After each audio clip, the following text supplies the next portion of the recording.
Hi friends, welcome to my channel wrestling Badshah. मैं हूँ यश। तो इस वीडियो में हम बात करेंगे इस साल के summer slam, Roman Reigns and Undertaker and Vince McMahon की बहुत बड़ी अपडेट के बारे में।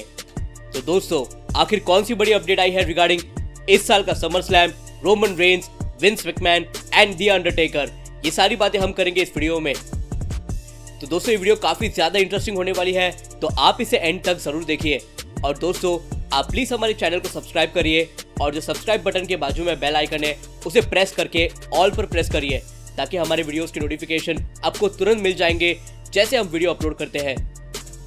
दोस्तों, कल का जो रॉ हुआ उसके रेटिंग्स बहुत ही ज्यादा कम आई है। रॉ को फर्स्ट आवर में मिले हैं 1.807 मिलियन व्यूअर्स, रॉ को सेकेंड आवर में मिले हैं 1.691 मिलियन व्यूअर्स, और दोस्तों रॉ को थर्ड आवर में मिले हैं सबसे कम व्यूअर्स और वो है 1.560 मिलियन व्यूअर्स, और रॉ को एवरेज मिले हैं 1.686 मिलियन व्यूअर्स। तो दोस्तों, ये रेटिंग्स लास्ट वीक से भी कम है एंड प्रोबेबली इसका जो थर्ड आवर के रेटिंग्स है दैट इज 1.5, वो लोएस्ट है इन द हिस्ट्री। मैं समझ सकता हूँ कि इस वायरस वाली सिचुएशन की वजह से रेटिंग्स कम आ रहे हैं, बट WWE कोई भी एफर्ट ले ही नहीं रही है क्रिएटिवली कि ये शो इंटरेस्टिंग हो देखने के लिए। प्लस पूरे मैच में अगर आप देखें तो बस मैचेस आफ्टर मैचेस, कोई स्टोरी लाइन नहीं, कोई स्टार पावर नहीं। तो आपका यही हाल होना है, इतने ही कम रेटिंग्स लाने हैं। अगर ऐसा ही चलता रहा तो फिर रेटिंग्स NXT एंड AEW जितने आएंगे रॉ एंड स्मैकडाउन के। एंड दोस्तों, इसीलिए स्टार पावर का रिटर्न हुआ है नेक्स्ट वीक के रॉ में, that is raw after money in the bank, और वो होगा रैंडी ऑर्टन एंड एज का। एंड दोस्तों, मुझे ये समझ में नहीं आ रहा है कि एंड्राडे के ऊपर US चैंपियनशिप क्यों चिपका के रखी है। उस बंदे का कोई भी यूज नहीं है, बंदा ब्लेंड वैनिला मिजेट है। अभी जिंदर महल नहीं है मनी इन द बैंक में, और मे भी वो हो सकता है WWE चैंपियनशिप में in the near future, but अगर वो भी प्लान्स नहीं होते हैं तो उसे होना चाहिए US चैंपियन, ताकि वो अटेंशन अपनी तरफ ले ले और एक तगड़ा हील बने US champion. But instead Andrade के पास ना जाने क्यों चिपका के रखा है। And the same way SmackDown में कैब ड्राइवर सैमी ज़ेन के पास इंटरकॉन्टिनेंटल चैंपियनशिप चिपका के रखी है। WWE ये कर सकते थे कि शेमस एंड जेफ हार्डी के बीच में जो फ्यूड होगी अभी कमिंग टाइम में, उसमें इंटरकॉन्टिनेंटल चैंपियनशिप स्टेक्स पर हो सकती थी, बट नहीं, उनको देनी थी कैब ड्राइवर सैमी ज़ेन के पास, जो अभी कम्पीट कर भी नहीं रहा है। तो ये ऐसे डिसीजंस WWE को चेंज करने पड़ेंगे रेटिंग्स अच्छे लाने के लिए एंड शो अमेजिंग होने के लिए। अगर ऐसा ही चलता रहा तो आगे अगर Undertaker, Goldberg and Brock Lesnar, इन तीनों में से अगर कोई 2 चैंपियनशिप भी जीतता है ना रेटिंग्स के लिए, तो कोई भी कंप्लेंट नहीं करना चाहिए। तो हमें देखना होगा कि WWE क्या मेजर्स लेते हैं ये लो रेटिंग्स की प्रॉब्लम कंट्रोल करने के लिए। तो चलिए अब बात करते हैं नेक्स्ट बड़ी अपडेट के बारे में, जो जुड़ी है अंडरटेकर एंड विंस मैकमैन से। दोस्तों, मनी इन द बैंक के पेपर व्यू के बाद एक स्पेशल डॉक्यूमेंट्री आने वाली है अंडरटेकर की, जिसका नाम होने वाला है द लास्ट राइड डॉक्यूमेंट्री। और इस डॉक्यूमेंट्री का द फर्स्ट चैप्टर होने वाला है द ग्रेटेस्ट फियर, जहां पर रोमन रेंस की राइवलरी विद अंडरटेकर ये हमें दिखाई जाएगी रेसलमेनिया 33 की। एंड इस डॉक्यूमेंट्री का एक टीजर WWE ने डाला है अपने YouTube चैनल पर, जहां पर अंडरटेकर ये भी कहते हुए दिखते हैं कि जो उनकी गोल्डबर्ग के साथ मैच थी एट सुपर शोडाउन, वो इतनी डिजास्टर थी कि जब गोल्डबर्ग ने उन्हें बहुत जैक हैमर मारा था और अंडरटेकर अपने नेक पर लैंड हुए थे, तो उनकी जान भी जा सकती थी।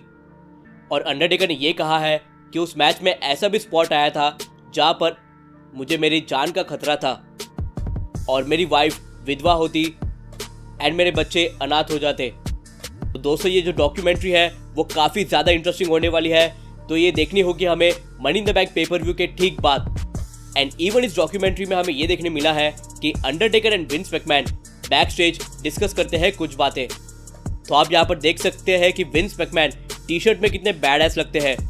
हमने तो उन्हें काफ़ी बार सूट में ही देखा होगा या फिर फॉर्मल क्लोथिंग में, बट टी शर्ट में वो अभी के सुपरस्टार से भी अच्छे दिखते हैं पर्सनैलिटी वाइज। तो ये काफ़ी अच्छा एक कूल लुक है विंस का। तो दोस्तों, अगर आपने अंडरटेकर और गोल्डबर्ग की मैच ध्यान से देखी होगी तो आपने देखा ही होगा कि गोल्डबर्ग का जो सर है वो फट गया था एक टाइप से और खून कंटिन्यूसली निकल रहा था। और आपको ये भी पता होगा कि सुपर शोडाउन के उस अरेना में कितनी गर्मी थी। सभी सुपरस्टार की हालत एकदम टाइट हो गई थी इतने गर्मी में, क्योंकि उन्होंने परफॉर्म किया ही नहीं था ऐसे हीट में। एंड ऊपर से गोल्डबर्ग का सर फट गया था और खून काफी बह रहा था। उसकी वजह से गोल्डबर्ग गैस्ड आउट हो रहे थे फटाफट। एंड जैसे गोल्डबर्ग ने बहुत जैक हैमर दिया था अंडरटेकर को, सिमिलरली अंडरटेकर ने भी टूम्बस्टोन जो था वो गोल्डबर्ग के हेड पर दिया था। तो दोस्तों ये जो पूरी कंट्रोवर्सी है उसके बैक स्टेज रिएक्शन क्या थे एंड क्या हो सकते थे, ये हमें पूरी तरह से देखने मिलेगा अंडरटेकर के लास्ट राइड वाले डॉक्यूमेंट्री में, जो होगी money in the bank pay per view के ठीक बाद। चलिए बात करते हैं मेगा अपडेट के बारे में जो जुड़ी है Roman Reigns and summer slam से। तो दोस्तों अभी आपको पता है कि अगस्त 24 को होने वाला है समर स्लैम इवेंट, जो होता है WWE का second biggest event after WrestleMania. और इस समर स्लैम से जुड़ी हमें बहुत बड़ी अपडेट मिली है। दोस्तों समर स्लैम 2020 हो सकता है बॉस्टन में, जो है जॉन सीना का होम टाउन। पर अगर ये पेपर व्यू बॉस्टन में होता नहीं है तो हमें कुछ अल्टरनेटिव्स मिले हैं जहां पर WWE ये पेपर व्यूज हेल्ड कर सकती है। पहली बात तो ये कि रॉब ग्रोवंस्की एंड जॉन सीना हो सकते हैं समर स्लैम के पार्ट। तो दोस्तों अब हमें ये पता चला कि जो रॉब ग्रोवंस्की है वो अब NFL में चले गए हैं, तो शायद वो नहीं होंगे समर स्लैम में। पर दोस्तों जॉन सीना हो सकते हैं समर स्लैम का पार्ट अगर समर स्लैम होता है बॉस्टन में, क्योंकि बॉस्टन है जॉन सीना का होम टाउन।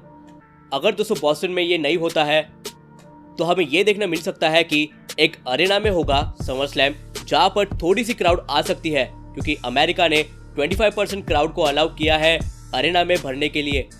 और दोस्तों जो तीसरा अल्टरनेटिव हो सकता है कि वो होगा कि समर स्लैम बीच पर होगा। जी हाँ दोस्तों आपने सही सुना, समर स्लैम हो सकता है बीच पर। और ये जो बीच होगा वो पब्लिक बीच नहीं होगा, वो एक प्राइवेट बीच पर होगा। और अगर फ्लोरिडा में होता है ये इवेंट, क्योंकि फ्लोरिडा में ही अलाउ किया है बीच पर जाने के लिए, तो काफ़ी वहाँ पर ऐसे लोग हैं कि कुछ पार्ट ऑफ द बीच वो ओन करते हैं और वहाँ पर ही उनके घर होते हैं। तो दोस्तों आपको पता ही होगा कि फ्लोरिडा में ही रहते हैं हल्क होगन, एंड वो भी एक बीच ओन करते हैं वहाँ पर। तो ये हो सकता है कि अगर WWE सोचते हैं कि उनका जो समर स्लैम पेपर व्यू है वो बीच पर कराना है, तो फिर वो हल्क होगन को कांटेक्ट कर सकते हैं और उनका बीच यूज़ कर सकते हैं ये पेपर व्यू कराने के लिए। प्लस इस पूरे जो सिचुएशन में है वो सोशल डिस्टेंसिंग ज़रूर रखेंगे। तो फिर दोस्तों हमें देखना होगा कि आखिर WWE क्या प्लान करते हैं इस साल के समर स्लैम के लिए, कौन सा वेन्यू होता है। और दोस्तों अगर आपको पता नहीं होगा कि रेसलिंग बीच पर भी हो सकती है, तो आप WCW का Bash at the Beach pay per view check करिए। ये पेपर व्यूज बीच में ही होते थे। तो अगर समर स्लैम में बीच पर होता है तो ये काफ़ी ज़्यादा न्यू एंड एक्साइटिंग एक्सपीरियंस होगा सभी के लिए। पर दोस्तों समर स्लैम के लिए WWE को बहुत बड़ी स्टार पावर बुलानी होगी, जिसमें लेजेंड्स भी हो सकते हैं एंड इवन हो सकते हैं the big dog Roman Reigns. तो दोस्तों काफ़ी चांसेस है कि रोमन रेंस आ सकते हैं समर स्लैम में एंड किसी बहुत बड़ी मैच में हो सकते हैं। Who knows, even a championship match. पर दोस्तों रोमन रेंस के रिगार्डिंग एक और रिपोर्ट आई है जो दी है ब्रायन एल्वारेस ने। उन्होंने ये कहा है कि विंस मैकमैन जो है वो इस वायरस को इतना बड़ा सिचुएशन नहीं समझते हैं, और विंस मैकमैन खुद 74 ईयर्स के हैं और वो सोते बहुत ही कम है या फिर सोते ही नहीं है, एंड वो हमेशा काम पर रहते हैं 24/7। एंड वो यही एक्सपेक्ट करते हैं कि उनके जो एम्प्लॉयज़ हैं वो भी उनके जैसे पंक्चुअल रहे। और रोमन रेंस ने ऐसे एंड मोमेंट पर बैकआउट कर लिया है किसी भी बड़े शो में कम्पीट करने के लिए और शो में आने के लिए मोस्ट इंपॉर्टेंटली। तो हो सकता है कि रोमन रेंस के खिलाफ विंस मैकमैन ग्रजेस रखते हो, मतलब थोड़ा सा गुस्सा हो सकते हैं विंस मैकमैन रोमन रेंस के ऊपर। पर दोस्तों ये स्टिल कंफर्म चीज़ नहीं है। हमें एग्जैक्टली पता नहीं है कि विंस मैकमैन के दिमाग में और दिल में क्या चल रहा है। जो भी रीजंस है रोमन रेंस के बैक ऑफ करने के वो एकदम प्रॉपर है। एंड ये भी हो सकता है दोस्तों कि रोमन रेंस बहुत जल्द वापस आ सकते हैं WWE टेलीविजन पर, may be at SummerSlam, who knows. तो आप फिंगर्स क्रॉस रखिए एंड प्रे करिए कि रोमन रेंस समर स्लैम में कम्पीट कर सके। एंड ये भी प्रे करिए कि ये जो वायरस वाला सिचुएशन है वो बहुत जल्दी खत्म हो। तो दोस्तों आप मुझे कमेंट सेक्शन में बताइए कि आपको कैसी लगी हमारी वीडियो, और मुझे कमेंट सेक्शन में ये बताइए फर्स्ट आपका क्या रिएक्शन है ऑन रॉस लो रेटिंग्स और क्या करना चाहिए आपके हिसाब से रॉ के रेटिंग्स बढ़ाने के लिए। सेकंड, आप कितने एक्साइटेड है अंडरटेकर के लास्ट राइड वाले डॉक्यूमेंट्री के लिए। एंड थर्ड, आप समर स्लैम 2020 किस वेन्यू में देखना चाहेंगे। So guys please like, comment, share and subscribe to our channel wrestling Badshah. Peace out.